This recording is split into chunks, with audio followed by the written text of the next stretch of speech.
The remote control solar cleaning equipment's standard configuration of water cleaning is 2 operators.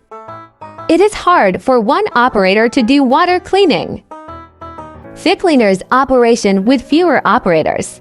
Dry cleaning only requires placing the robot on PV panel to start it, and water cleaning only requires managing the water pipe. 1 operator can manage at least 1 robot, especially for BIPV solar rooftop. Distributed C&I solar rooftop. Ground-mounted and tracker PV power plants. Floating PV power plants, PV carports, and other types of PV plants. PhiCleaner all can minimize manpower. PhiCleaner's autonomous cleaning. Reduce labor costs.